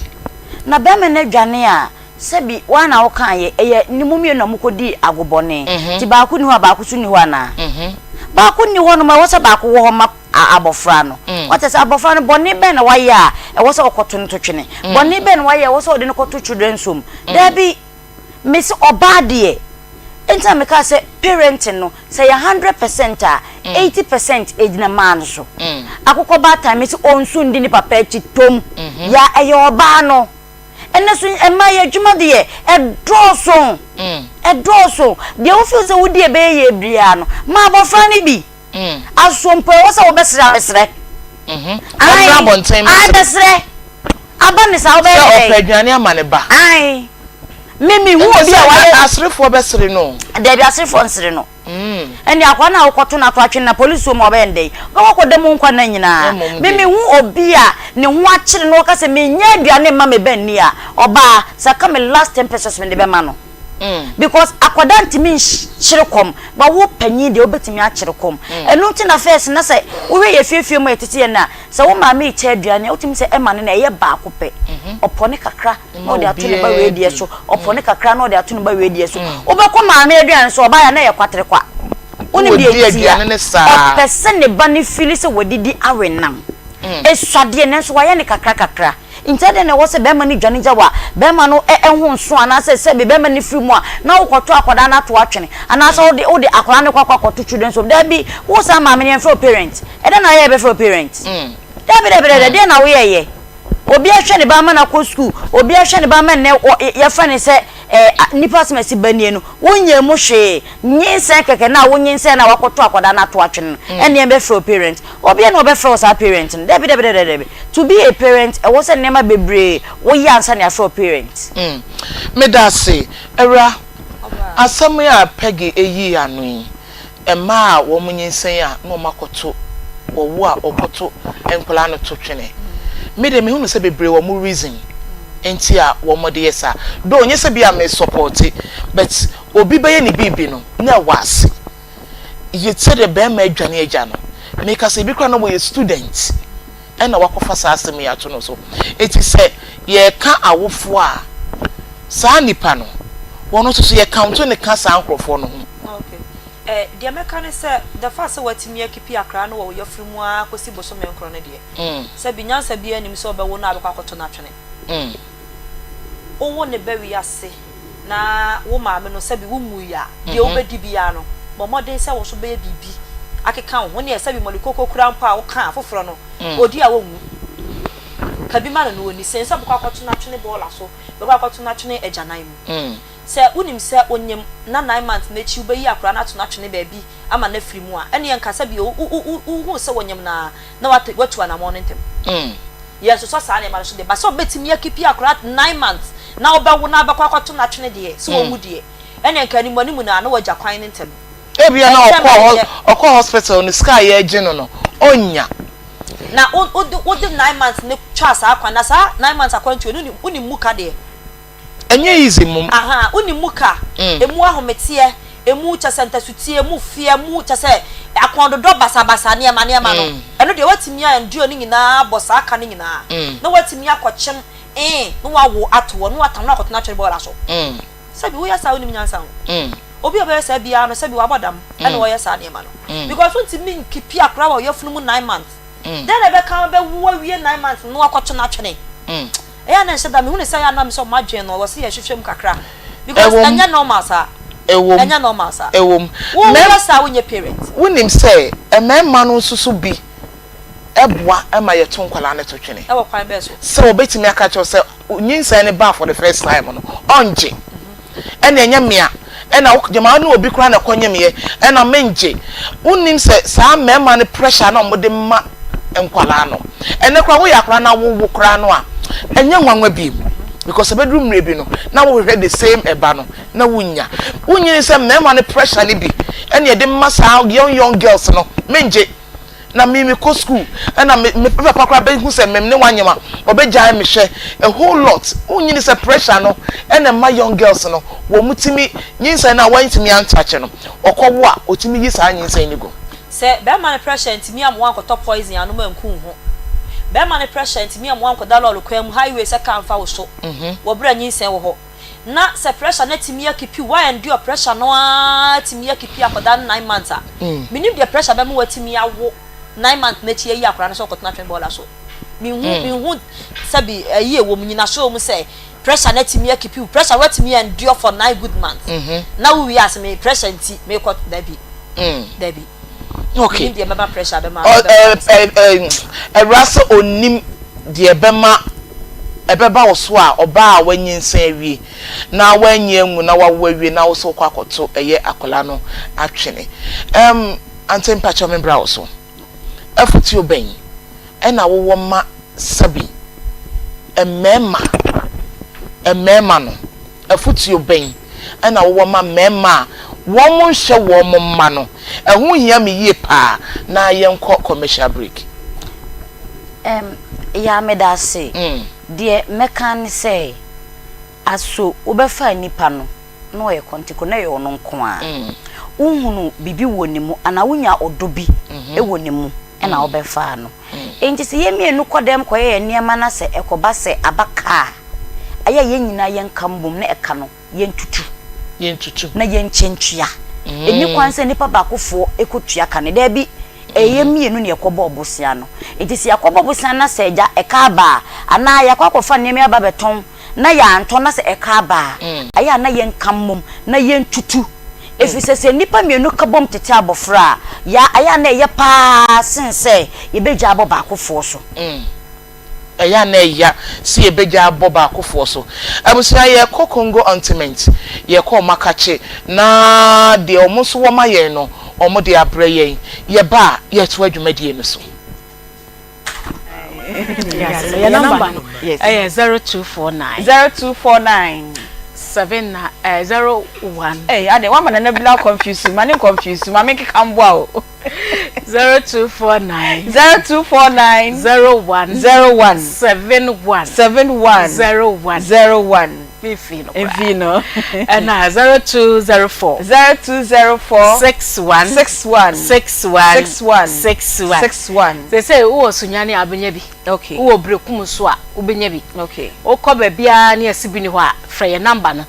Na ye direct o ba bia abenyebi na omo abrochire nso no. Mon koso a muhia mon frɛ ye ye de beba. Omo se ye mo aboa ye ho ne yemfa bi mra ho se de be ye omo pe bi ato a omuko African market a omu benye bi eguso a ye yes arrangement ne bi beba but for now ne de wo hia bia fra ye number no na ene ye twetwe nkomo na kwan ye befa so a ye de bi be package bi e de abro na ye de abro Congo ointment wa want ointment ne din da no ye ointment a aba na ho oden e bro ointment bia so be de makan siga na ho oden no ebro ointment bia so enya ointment bia tipani Congo ointment number 1 de aka nyina egu akire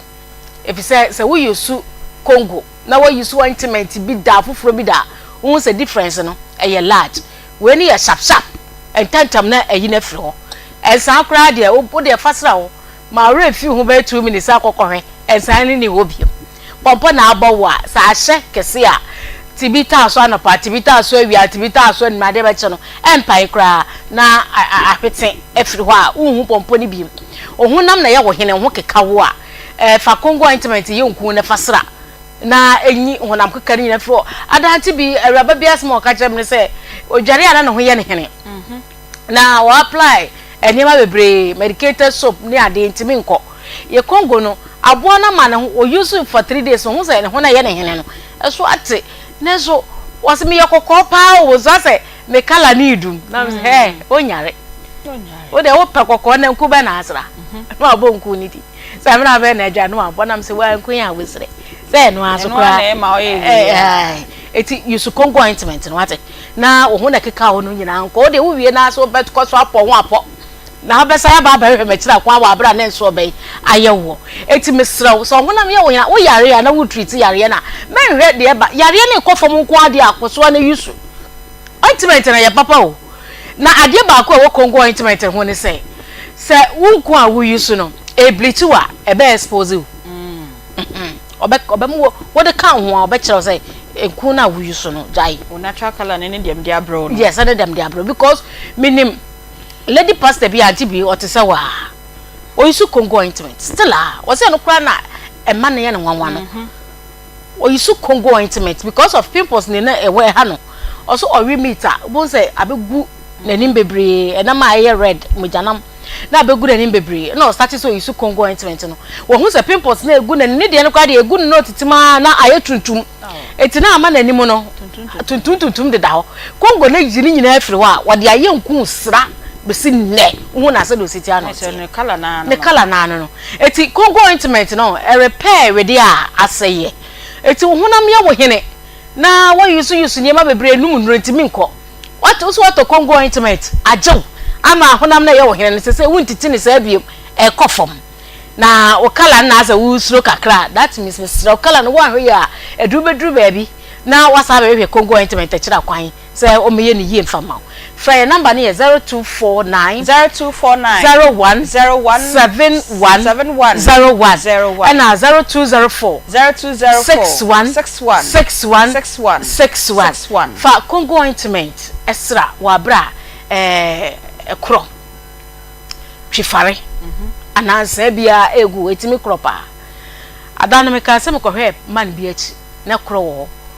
na sister ba kom ni di nkomo no hey I want to wodru na mso oh some to wodru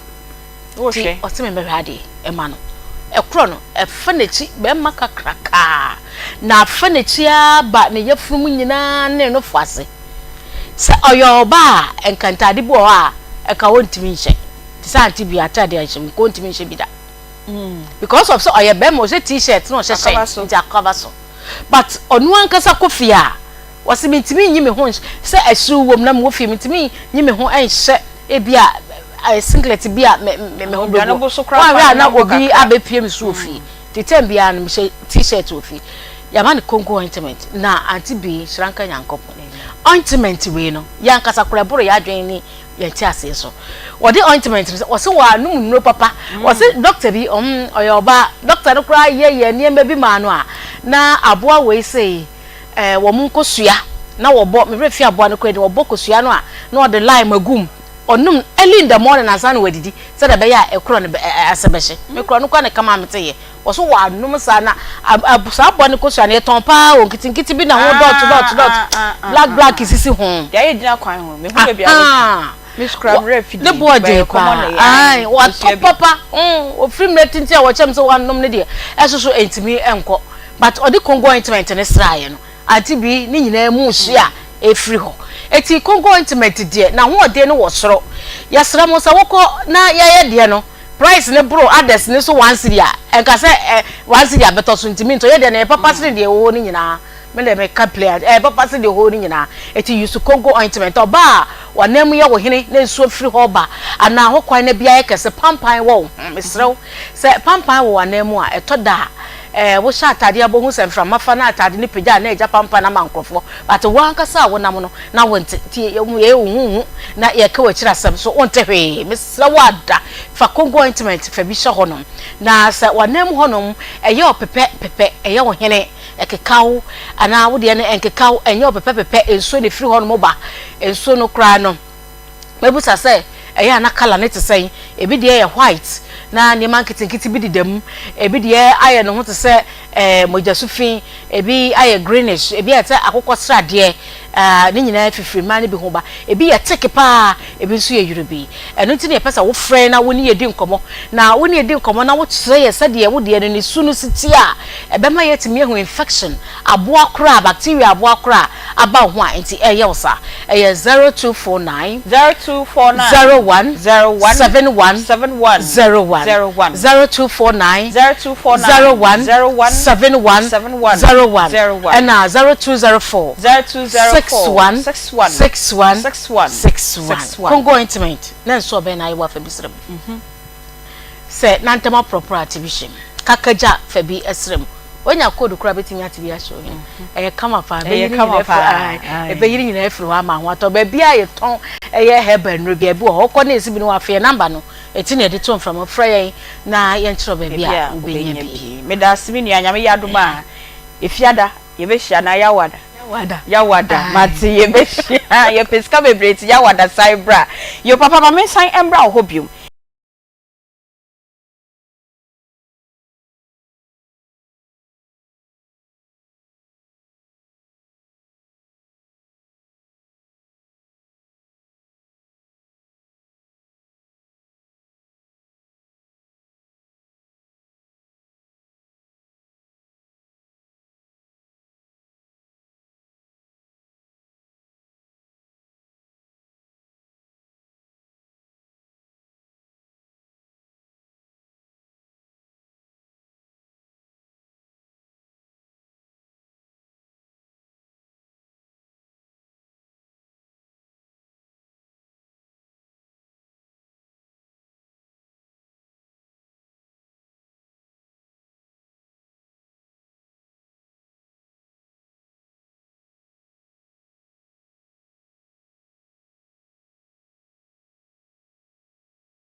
Oye te sakramai sebio sakramai de obehu bia ho no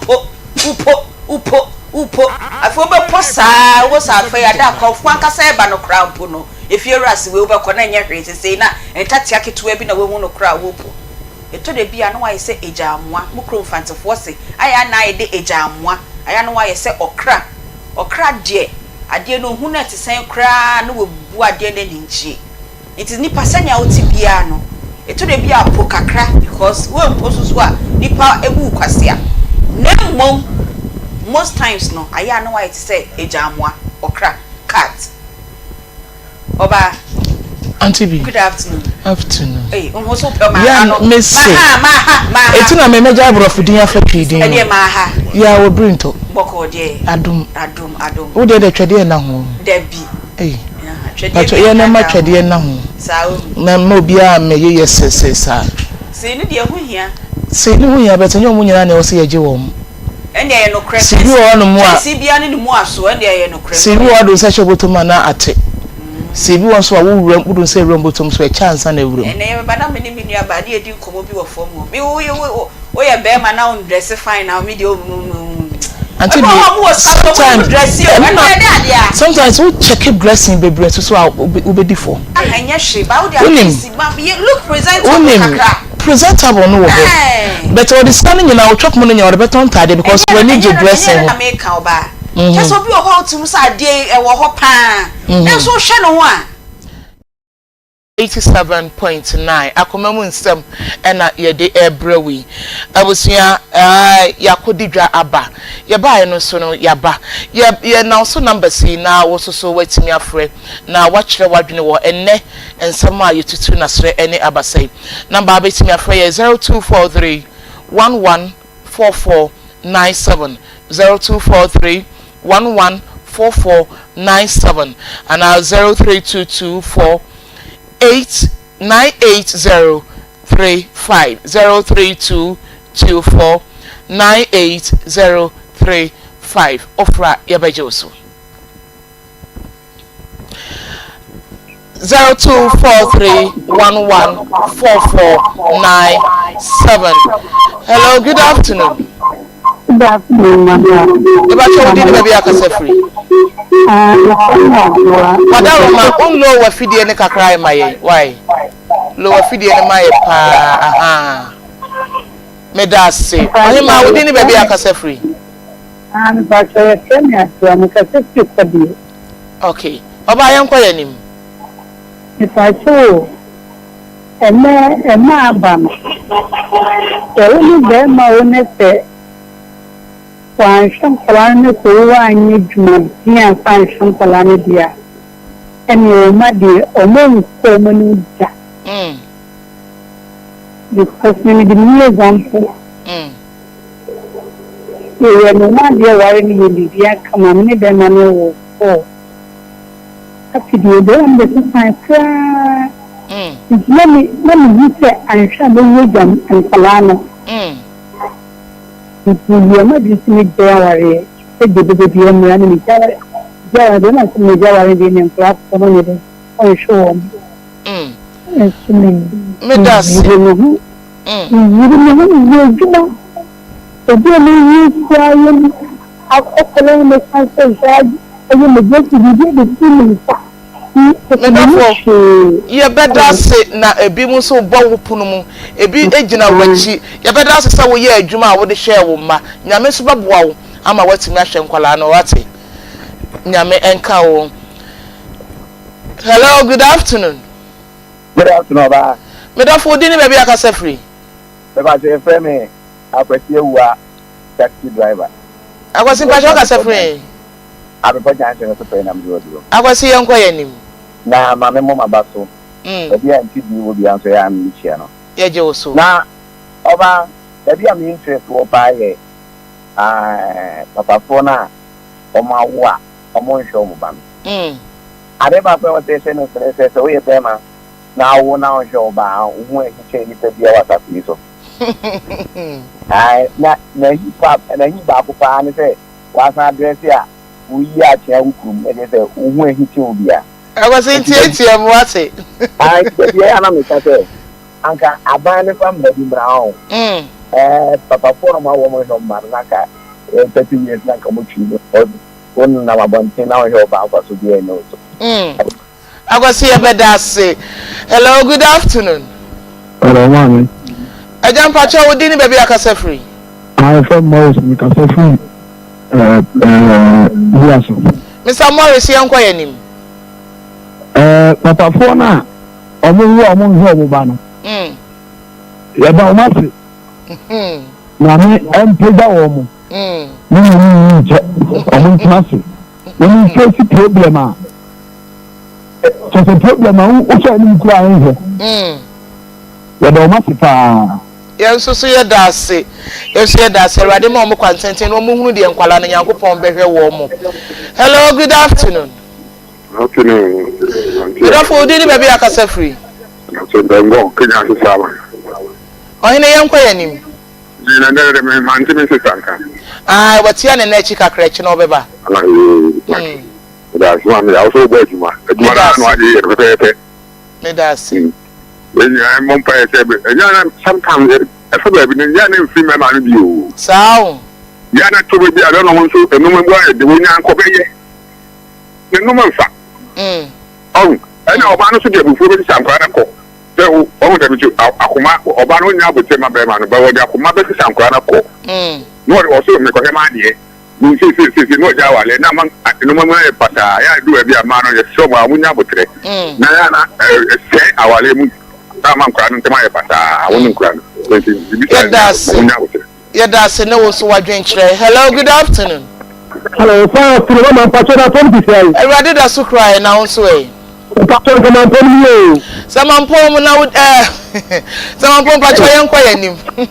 Pacho, mi na do pa ni o be che o mi na me mame. Ya joso. Mi ya ba na ko efa. Watu kwan kakra obeba china. Are che so pa ko bi asu jere so pa na. Ayo Yesu bi mu ate. Amen. Mi che na do pa mama. Ami ya sha dare de. Ko ni ba so wa na. Ko mo ndi de. Ada ka o fara wa bi. Ina tete. Amara ku jarin po. Ina pa ni ya sha ne. Ya be na de bi de ti hai. Ko ni ya mata. Ada ka ko ko pakat dem. Oh, ya ni na so ko ma. Ina ce. Ina ni ga mama. Ina na tuwa. Ina ni ba Emi ni bẹ́ẹ̀ lọ́kọ́ tó ní kúlẹ̀ yá. Akẹ́lẹ́, mo bá bẹ́ẹ̀ president. Mo ní ṣé àkùnmọ́ ọ̀sẹ̀ ìfọ́ pápápápá. Ó ń ṣe àwọn ọ̀sẹ̀. Ó ń ṣe ètò mi. Ó ń ṣe àwọn ọ̀sẹ̀. Mo ṣe mi ní okùnjẹ́ ìṣubú òsì akọ. Yedase. Hello, good afternoon. Afternoon. Me don fo di ni baby akasa free. Pacho me feeling Sanja. Efema Santi. Mr. Santi yankwa yanim. Me pacho ni case bi mo pese me ba na me ho yedi. Me pacho friend number we say. Pacho ko sutie me wi a number wo be friend no. Me de beto so amawate. Okay. Me da se pa. Hello. Hello, good afternoon. Good afternoon, madam. Me da fo di ni baby akasa free. Offer no bed, me ka se Cape Coast. Ohine yankwa yanim. Pacho. Obi said obi a wa obi a na ya ofa na de like obi a wa hwe ne ba na ofa na ofo. The difference between ofo na bad time and so you know. Yeah. Okay, obi a shabia obutu wa wo another wa wo no so ofa obi a oyi. But bad time you only obi a owa abade a wo de titeba. Na asem bi a san so de nji de ya si obi a yo obo no be kede. Ewoni tin de wo na olo nhwe no bibi na otum na bibi ko wie dem kede ebi o ha na bana wa wo no problem after you na chin all face no so okede o continue dem abofra no hwa ida obohwere ono na abofra no nya anade abofra abiyama be se ntiji de oprobi obotum na hwa bana no de no ma but oko bi na nim straight kaka che ndo nim tin hwa no bana bi nim ntiji na hwa no mama that's not a problem. It's more by the Obaa Bofana to orphanage home and other baby no man. Thank you, say it's not called today. I will need to know Shona, you speak out. No be better Bofana. Okay, you put them out no street. Okay. Oh, here Yedase no so wadwen kire. Hello, good afternoon. Good afternoon. Me don fo di ni baby akasa free. Akasa free kwa binya. Ba che fra o say. Mini how be ohine yankwa yanim. anga problem na nka me so ntoza me be timo ni me fanyi kan ho me ni ma be baby. Oh, okay. Me ba oh problem atie. Cause what say me the number obe friend be to dwa enche kra. Why? Na wa friend producer na won so de wo no an producer Eddie Nkomo. Hello, good afternoon. Hello. Hello. Me da for my home. Yeah. Udini baby akasa free. That's yeah. Auntie Vicky akasa free he. Kasa free so Auntie Vicky yankwa yanim. If I true. Me problem kakra me na be me na se. That's one concerning thing na kampasa ka me no do ko mo kakra. Oh problem ho. Okay, Auntie Vicky mpacha okoso atie me the number abeto dwa obefre. Na ye betie wasam no so asupe mama. Why? Mati na me ni be na bisu. Me ni be na bisu awo. But 7 years ni on sha akola ni. What problem na wo kana na say wo wasam fo. Auntie Vicky. Mama. Wo de nyabotre. Nyabotre enche me the number obefre ne beto dwa. Wo frɛ ai no obedi nkomo. Why? Okay. Hello, good afternoon. Afternoon. Good evening, baby. Akasa free. I don't know Augustine. I'm Kasa say Achimota. Augustine, I am quite him. Say, that man be a do one in the Hufa, me on you. And the Hufa, they almost send me a example. Maybe example. It's a minute, them I worry. Bema no se me eduma no onje ba no sa onje kola no okojuma ba no de test okoni ko de test mo ko tori okojari ko de test mo ko tori enti na ba no sa no abo me osisi me enti me ni jawa me si me ja no bi se ba ye ki mo na nya na mi haida na yeki na ani se me de o ye na mi se me ja be na ni ma di se me ni be ma ni jai no see the Ozakola. Ozakola no chia the cookies with the na say dey say when you be away. It's no man dey we see on your mobile and no be o we see your mobile no. Only so we adwuma so be support so but be a ma o. We dey see kaso wakora besta. Only no one wo say we see dey we no be ko wani na so we see nkola na we see dey abamona ye ko no ya ko ye bi. No man do all the on your mobile out. Obaa pa ye beda se sa won so wa kire wadwen kire no so abam pa de ama ye beda se. Hello, good afternoon. Hello, afternoon. Me do for dini baby akasa free. Ntacho me do na skaja someone kasa free at time. Mr. Ernest yankwa yanim. Ntacho sometimes no on the only Baba our guy Baba ban or Brefo Obano Ube Pesia Colano new chain or banning chain Brefo Obano over now on fat just answer because of unity was on a line a Colan won't can on flow and my own Jacolan could be a answer also now then or share a Colane so. Etiano so ebane sana wo be man wo be den. Okay. Yeda se no wasem bisa ye be yiwa no e de amaw. Hello, good afternoon. Afternoon. Me da fo di ni baby akasa free. Ajen tagata kenyaba. Ba chone fra o say. Ajen ko tijon. Edu bo ahen. Ko tijon. Okay, Mr. John. Ewie Ayya ne sekari e mani bi o so a woni ni e wa le na woni ni mani bi a inda ne kan bi da manten o ti bi ngo so kan de ko ti so kan bi ni ne kala ba ni na te ni mo be amna ti de ka ya ga ti bi ko on fama ti ko na ga da ma hu ka na ana ko ga na ti bi ni the doctor Obama one Obama Nako in that and not on thing. Me da se wo hene Hello, good afternoon. Good afternoon, Obaa. Me pa cho di ni baby akasa free. Obaa, we no be ma e fama yesu, we kasa free oboase. Ohene yan kwa yanim. Obaa, aye de ye mu mu ye ne aye. Ye ma mu ye na ga bi shamo pa. Amen. Na mo men kan de kakan so. Obaa, me mo yen ko fobia. Aye na ase ahoye akaka bi no. Ni pa mu ne kasa. Ni na me no, me de ni nse na me awo me. Na wa chile me se me papa ni. Papa no me ko papa no a. School kura no fa me ko na ya asem. Asem papa bi na me ka se o hwemi a ni ya de hwemi na me. Ni pa bi se ko papa wa so ma ko. Ni je ka sam for so ya. So but me da worry ya no. Ni papa ni se bi ya ti ni Kristo mo ti no. Me friend papa me word na so. Amen papa bye. Ni papa bye ni now no be ni sampa. So if you are born with institution no that time I can not my first meal. Born institution if you are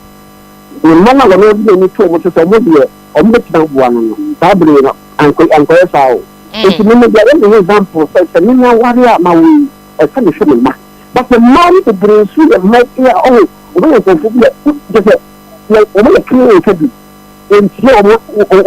ti ba na asem yo be no adama ya ba mu ama o ba kra no wan hwe ya wo hwe no enti majority na man bi so be bi a e wo mu pa me ma no e fu ya ho bi na de ne sa ka ni ya e ba de hwe ma no papa ni bi o no wa to atwe okay yo no be ma no e so so na ya fi ni ti no ama ye no sabi ne bi ani ya to egi ohene ye da se pa won so so wadwen kire na wo de aba ne ye da se. Hello, good afternoon. Afternoon. Me da fo di ni baby akasa free. But you tell me about me this one. Ohene yan kwa yanim. Afternoon. Me da to, but some bisate. I don't know Obaa ni dem a won mu so mu ya japadia. Obaa ni timi ka tire dem ani say me nya japadia na wu ankola na mbre. Ade be won tutu ke. Me me ni be wu na Obaa ni de won de won wu enfa mano. Me da se no wadwen kire. Ye be yi ano de ama. Ko ta wu mu yi mano. Eya asem bisa let me the talking in me friend member be obo mu se ba ani atibia obetuma diska bia no money for diska fafa and from money money won ka kan sha ko na ni tem ano no no di ko against papa no udi mama me na di ko against you because akola no ko diska na de bia o di pri ni ma no ho on di pri ni papa ho enso e bia na papa na diska na ma ana mo twem ko aduma Nti mi se papa fo no se wo so Obaa no betima diska na to kan shakura ni sem pansa ni ma mi sem ohene ye beda ase wadwen kire eno no o se we ye ka kire last call. Hello, good afternoon. Me da fo di ni baby akasa free. If I say ka free global now your friend say what you from e ko konkachi be ba cha wona wo twa to ye nko yanim ba je ko bi anu na me ni ya na si se ata ku ni pa ndi pa ade se ni ku awaye ni asitin na tempa so ata si a ya na kafa kana wo di me manifesto e yi tan se yi ho ka wa ji aka no kwa o pere kana da kana ku ba bi akaware o ya na o san ka o se di kabina akana na se mama no so bi abi ma ma no bi na e se o chawabe oji ya no ni so oji ya no di ja o fa ga ka no ni se bi di program na de o di blo na awadi ja ya no o mo ni ka mo ko ka awadi ja ya no so bi ni so o se de na mfo be ba it is mfo ba sadia e se o so so be mfo cause why you Christian food okay yes I did ya bua cause awadi ja ya go sha mfaso bi ni so e man kan ye ba sa okay ohene ye beda ase ye da tiefo nyina ase omo freye ene omo ntimi so amfre no so ye da omo nyina ase me ba cha omo amo ye se mo wo hawo na mo pese mo freye na mo de hawo no tu ye ni mo no madaro ma me the producer number e tudwa 0530 507 849 0530 507 849 0530 507 849. Me pacho betimi afre producer sesia na ade e kire wo so no wonko amen kan hye wo mu wo so ka na ye wanu yi a yebeyi wano e de amaw sene be ya wotimi de wasema ba na akoma mu nsem yenso so yetimi aka wasem no e de amaw abusia enne wɔn boa me ma yedi nkomo eye Peggy ene ewura wɔn na boa me ma ene ye nkomo twetwen etimi ekɔso na de o produce me eye Nana Bila Kantanka na Spartus ai kwadwosa akɔde ba akɔpɛ edin obi ani wa wodi bi de wode ne so betwe amantem esika na ye call Facebook room no so no Belusi ene Nana Yao Beluchi ene Nana Yao womo ena omobo ama Facebook live no etimi so na de ochinchin mafidie ima me eye Paul ene ima omo no ochinchin mafidie e de ma me abusia edin a ofre me ma me jeso eye Obaa ya Brefo ye peja ye na sports enso so edide wo ho ede abreye yakramo nyame adoma ochena ye besaba yakramo